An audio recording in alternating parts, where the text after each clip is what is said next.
Alright, here we are at the second match between Scheer and Rising. Scheer is going to be the red Terran on the bottom right, and at close air position it's going to be Rising, the yellow Zerg.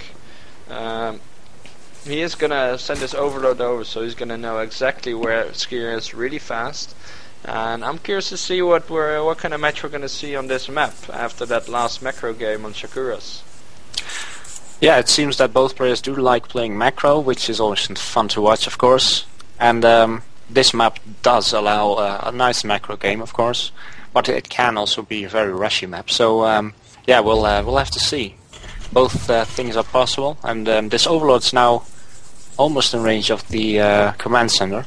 And I wonder if Scheer is going to send out one probe to check for that overload, which Terrans, or actually Protoss as well, often do. Yep. There it goes. So he does spot that overload, he knows that. Rising is at the top left, and that scouting SV is going right to the base of Rising now. Yeah, and of course, stupid as I am, I have not yet turned off the health bars, so we're again gonna watch this with health bars. If you don't mind, and if you do, then still. Then, yeah. No, fuck you. Alright, looks like Rising is gonna do a slightly different build on this map, going gas then pool at 14 and 13. So it does seem like he wants to get out that speedling upgrade a little bit faster, which is I mean, it's a good decision on this map, because you can really prevent a Terran from fast expanding if that's what he's gonna do. So now he did put 3 workers on gas, which is always good. Yeah, very good decision making this game. And let's see, if he, I'm wondering if he goes for a 15 hedge or something after this, or if he's going to make some links. We'll have to see. Well, I wonder what Scheer's doing with that SCV as his natural. Is it going to make an expo?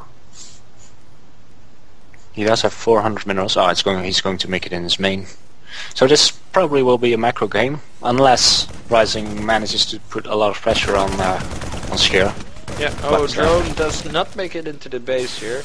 I believe he did see the barracks, yes, and no add-on yet. So it's a small tell that it's not going to be some kind of extremely fast push, but he's kind of playing in the dark right now. So he has 4 links on the way.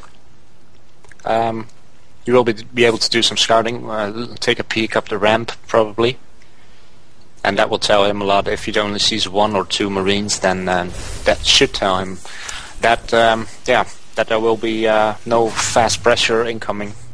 Yeah, and then of course there's the occasional game where Darren puts 2 Marines at his ramp and hides 2 barracks and all into you and wins. But yeah. True, so yeah. Usually not something you assume will happen. It doesn't quite happen that often, thankfully, for Zergs. Yeah, if you want to make sure, you can still do the sacrificial overload at 6 minutes. But Scheer does have a patrolling marine there, so that's a pretty nice play by Scheer. He will be able to deny most, actually all overload scouting. Yep. Second barracks going down now, and a bailing nest for Rising. Yeah. Do you think he might be going for a bailing bust? Yeah, that might be a possibility. You can go for a bailing bust, but since I'm not sure. He does have his hatchery up almost, and we can tell by the fact that he's making a lot of drones that I don't think that he will be going for a bailing bust. Might still be a possibility though. Alright, we see the Overlord from Rising being safe there. There was a couple of Marines in position to kill him, but he did manage to pull him back quick enough.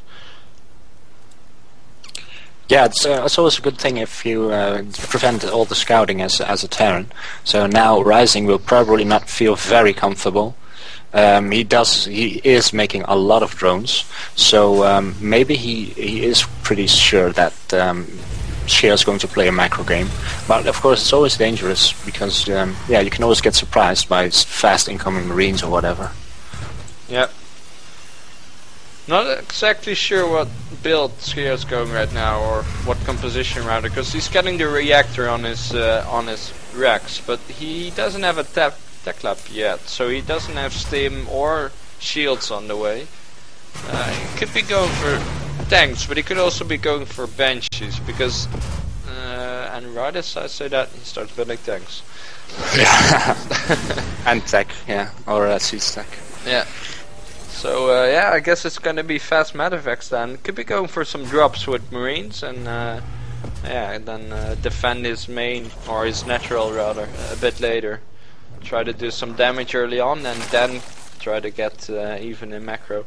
Right now he's about 5 works ahead actually, but he's 1 base down. So if Rising wants to, he can just build a bunch of drones and get right up to him. There's a couple of banelings here, so he might be going for the bust. Yeah, exactly. I think he might be surprised not to see an expo down yet actually. It's 8 minutes 20 seconds, so... Oh, here we go! The baneling bust. Oh yes, there's links blocking his baneling. He does get it now, and gets it surrounded on the siege tank, so that's going down. No marines are in the bunker yet, so it does seem like these links actually going to do a significant amount of damage. And meanwhile there was a couple of banelings exploding in his main. SCVs are not idle, or actually on patrol or follow one of the SCVs. Yeah.